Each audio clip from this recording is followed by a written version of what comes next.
Hello friends, welcome to my new vlog. તો last એક વીકથી મેં કાંઈ જ વિડીયો કે વ્લોગ કે ક્લિપ કે કાંઈ જ શૂટ નહોતું કર્યું. ખબર નહીં, આમ અંદરથી મોટિવેશન નહોતું આવતું.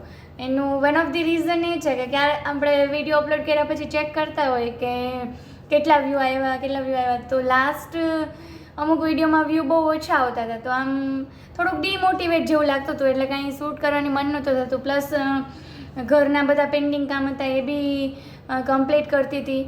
અને બસ છેલ્લે મેં ઓલરેડી ગોટલીનો મુખવાસ બનાવ્યો હતો, એ ઓલરેડી વિડીયો એડિટ કરીને રાખ્યો હતો, પણ ખાલી પોસ્ટ કરવાનું, મતલબ બધું ટાઇટલ, ડિસ્ક્રિપ્શન બધું લખેલું હતું, ખાલી પોસ્ટ કરવાની પણ ઈચ્છા નહોતી થતી. આમ ઘણી વખત એવું થાય ને કે આપણને મન ના થાય. તો હમણાં લાસ્ટ 1 વીક મારો એવું જ ગયું. પણ કાલે અમારી ઘરે હાસ્ય કલાકાર જીતુભાઈ દ્વારકાવાળા આવ્યા હતા, એમનું ફેમિલી આખું આવ્યું હતું. તો બી મારી હિંમત નહોતી થતી કે હું ફોન લઈને શૂટ કરું એમ. પછી એકાદ બે ક્લિપ છે એ પપ્પાએ છે એ લીધી હતી, તો એ હું અહીંયા પાછળથી એડ કરી દઈશ.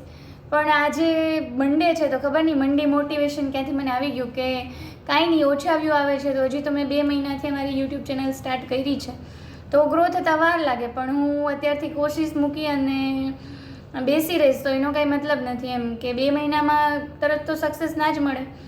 એટલે બસ એ મોટિવેશનને એ માઇન્ડમાં રાખીને કે ધીમે ધીમે પણ સબસ્ક્રાઈબર એવું થઈ ગયું હતું આ ડ્યુરેશનમાં કે ફિક્સ કાઉન્ટ થઈ ગયા હતા. મતલબ એક બી ઇન્ક્રીઝ નહોતો થતો, સબસ્ક્રાઈબરમાં પણ કાઉન્ટ છે ઇન્ક્રીઝ નહોતો થતો.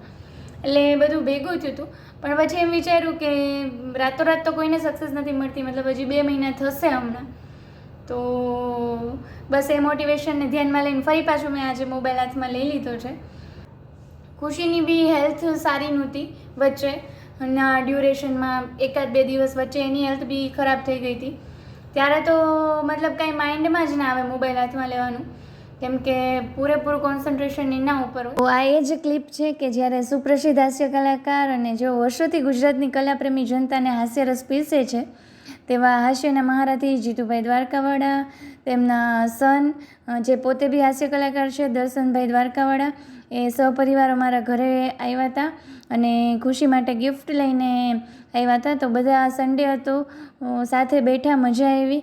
અને જીતુભાઈ પોતે એટલું નામ છે એમનું, છતાં પણ ખુશી યાર એટલા પ્રેમથી રમતા હતા, એને રમાડતા હતા કે આપણને એમ થાય કે કેટલા ડાઉન ટુ અર્થ પર્સન છે. તો બસ બધા આવ્યા તો બહુ મજા આવી. અને મનન પોતે પણ હાસ્ય કલાકાર છે, એટલે પહેલેથી ફેમિલી રિલેશન છે. અને મનનની પોતાની પણ યુટ્યુબ ચેનલ છે.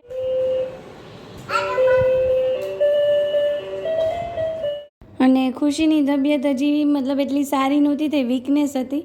તો એના માટે નવું ટોય લઈ આવ્યા હતા અને બસ એને એમ હતું કે હું સૂતી રહું ને કાં બેઠા બેઠા મને હિંચકાવ.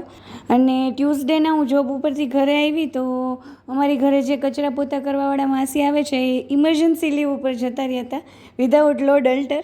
પ્રોફેસર ને લેંગ્વેજ આવી જ જાય થોડી, પણ જોક સપાટ ખુશી મને છે એ હેલ્પ કરાવતી હતી કે મમ્મી હું પણ તને છે એ પોતું કરાવવા લાગું.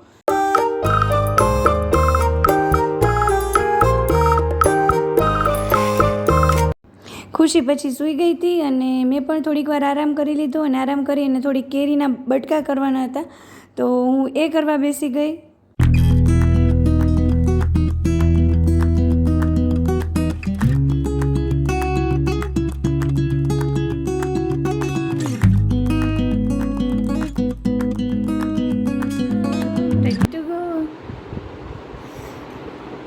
આખા ઘરની સાફ સફાઈ કરી લીધી. હવે મને એવું લાગે છે કે મારા ફેસની સાફ સફાઈ કરવી જોઈએ. But now I am ready to go. અમે પછી ગયા હતા નાસ્તો કરવા માટે જૂનાગઢની જૂની દુકાન નારણભાઈ ભેળવાળાને ત્યાં. અને આ કચરાવાળી ગાડી નીકળી તો ખુશીને મોસ્ટ ફેવરિટ સોંગ હોય ને તો એનું આ છે કચરાવાળી ગાડીનું.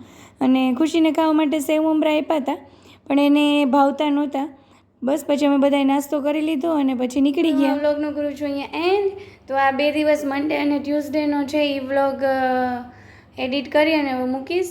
તો તમને મતલબ આ વિડીયોમાં જ હું આગળ એવું કહેતી હતી કે આમ થોડુંક ડિમોટિવેટ જેવું થઈ ગયું હતું, પણ તમને બધાને મારો ગોટલીનો મુખવાસવાળો વ્લોગ છે એ બહુ ગમ્યો. તો થેન્ક યુ. અને પ્લીઝ મારા વિડીયોને શેર કરજો, ચેનલને સબસ્ક્રાઈબ કરી દેજો જો હજી સુધી ના કરી હોય તો, અને વિડીયોને લાઈક કરજો. Thank you.